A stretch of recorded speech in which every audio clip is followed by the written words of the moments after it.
एक गांव में हरिया और राधा नाम के पति पत्नी रहते थे। उनका एक ही बेटा था। दोनों ने अपने बेटे को बहुत ही लाड प्यार से बड़ा किया।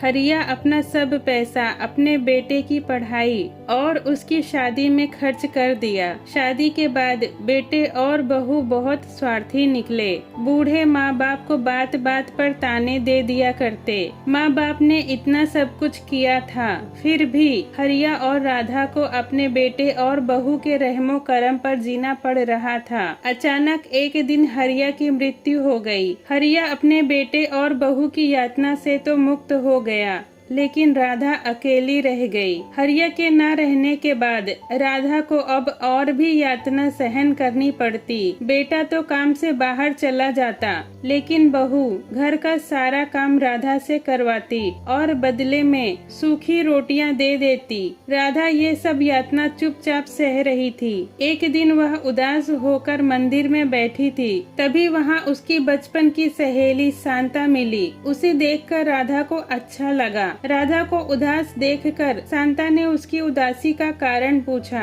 राधा ने उसे अपने दुखी जीवन की सारी कहानी सुना दी। शांता ने राधा की कहानी सुनकर उसके कान में चुपके से कुछ कहा। वह सुनकर राधा को थोड़ा राहत मिला। दूसरे दिन सुबह जिस प्रकार शांता ने बताया था, उसके अनुसार शांता एक बैग लेकर राधा के घर पर आई और वो जैसे पहली बार मिल रहे हो ऐसा बर्ताव किया। शांता ने राधा को गले लगा लिया। राधा ने शांता से पूछा, तुम यहाँ हमारे गांव में कब आई और किसके यहाँ ठहरी हो? राधा की बहू राधा की आवाज सुनकर तुरंत बाहर आई। उसे देखकर शांता बोली, अरे मैं दूसरे के घर पर कहाँ ठहरी हूँ, यहाँ मेरा खुद का मकान है। मेरा बेटा बहुत बड़ी कंपनी में काम करता है और मेरी बहू भी एक अच्छी कंपनी में काम करती है। अब हमें पैसों की कमी नहीं है। तुम्हारा और हरिया का मुझ पर बहुत एहसान है, वही एहसान चुकाने आई हूँ। सालों पहले जब हमें पैसों की जरूरत थी, तब तुम दोनों ने हमें 50,000 रुपए दिए थे। मैं उन पैसों को वापस करने आई हूँ और साथ ही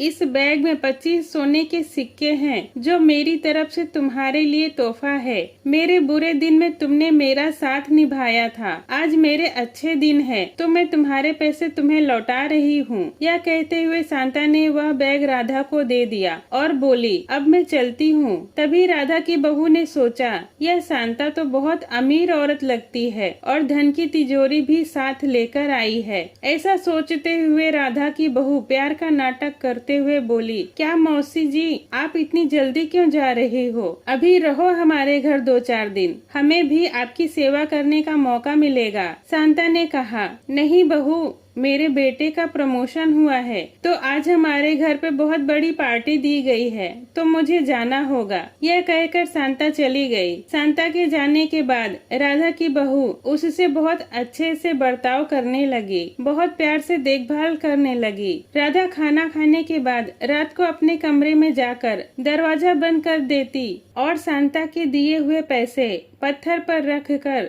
गिनती। राधा के बेटे और बहू दीवार में कान लगाकर पैसों के गिनने की आवाज सुनते। जैसे जैसे उन्हें आवाजें सुनाई देती, वैसे वैसे उनका प्यार राधा के प्रति और बढ़ने लगा। ऐसा 5-6 महीने तक चलता रहा, लेकिन पैसा गिनने का काम खत्म नहीं हुआ और यह सिलसिला राधा के मरने तक चालू रहा। राधा के आखिरी 6 साल खुशियों में बीत गए, परंतु एक दिन अचानक राधा की मृत्यु हो गई और उसके जाने के बाद रीति रिवाज और लोक लाज के लिए बहू और बेटों ने आंसू बहाए। फिर उन्होंने शमशान से आने के बाद तुरंत अपनी माँ के कमरे में जाकर बैग खोला। बैग खोलते ही उन्हें धक्का लगा, क्योंकि उसमें सिर्फ पुराने समाचार पत्र, 4-5 वजनदार पत्थर और सिर्फ 1-1 रुपए के कुछ सिक्के निकले, जो पत्थर पर पीटने की वजह से पूरी तरह खराब हो चुके थे।